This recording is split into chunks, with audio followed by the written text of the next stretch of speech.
waxaa maanta xarunta guud ee taliska ciidamada booliska Soomaaliland lagu qabtay seminar 2 cisho socon doona taasi oo lagu go'leeyay sidii wada shaqeyn lahayn ciidamada gobolada Soomaaliland iyo CID-da iyo CTU-da. ugu horeyntii waxaa halkaasi ka hadlay AXA International oo laga leeyahay dalka Ingiriiska waxayna yiraahdeen grateful on behalf of the UK government and their partners Axiom International to have been involved in this regional workshop annagoo ku hadlana afka dawladda Ingiriiska aad baan ugu faraxsanahay sida aad noo soo dhaweyseen ama aanu erey ugu yeelanay inaanu ka hadalnay xaflad sidan oo kala ah ee lagaga hadlayo xiriirka kor u qaadista CTU-da iyo ciidamada gobolka Somaliland. ugu dambeyntii waxaa halkaasi ka hadlay taliyaha ciidamada booliska Somaliland Sarreeye Gaas Cabdillaahi Fadel Iimaan waxaana hadaladiisi kamid ahaa بعد السلام وحوي وجدوا لوين هالكن مانت السمينار كانوا كسبسي سيدا الله شيء واسيد هو الشقين يان جودهان مرك هو CID secondly CTU iyo saldhigyada ama qaybaha gobolada waxa loo baahan yahay in ka faa'iideystaan seminaarka labada cisho مثلا hargeysa kale waxa jirta qolada of crime oo saldhigyada ka shaqeysa oo la shaqeysa waxa loo baahan yahay teamka ka soo baxay CTU-da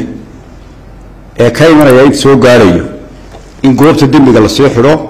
oo raad ku lumin oo qalab ku lumin isla markaana ninka baaraa ee jooga station-ku inuu fahansanaado baaxadda ay leedahay hawsha baaristu waxaana weeye haddii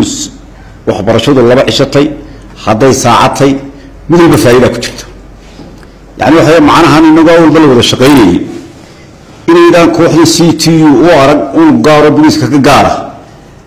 waxaana loo baahan yahay in ka faa'iideysataan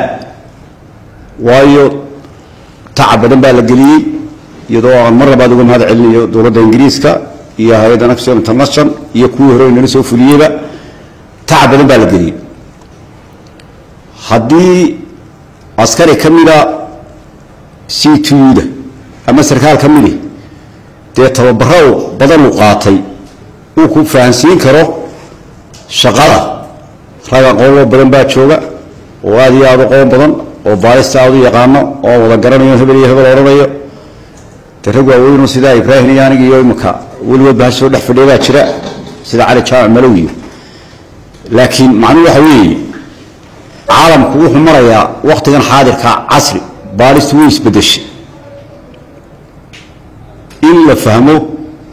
ujeedaduna kaleeyna waxa weeye isfahamka CTU iyo baarayaasha saldhigyada ee gobolada iyo qaybaha haday caasimada tay iyo haday gobolada ka baxsantay ujeedada loo furay seminaarkan waa inta mustaqbalkana insha Allah waxa la rajaynayaa in gobolada horta lixda gobol waaweyn qaar way ka furayeen marka burco Naasir Cabdilqaadir Cabdiwahaab Naasir Talasame telefishinka caalamiga ee badda 24 TV magaalada Hargeysa.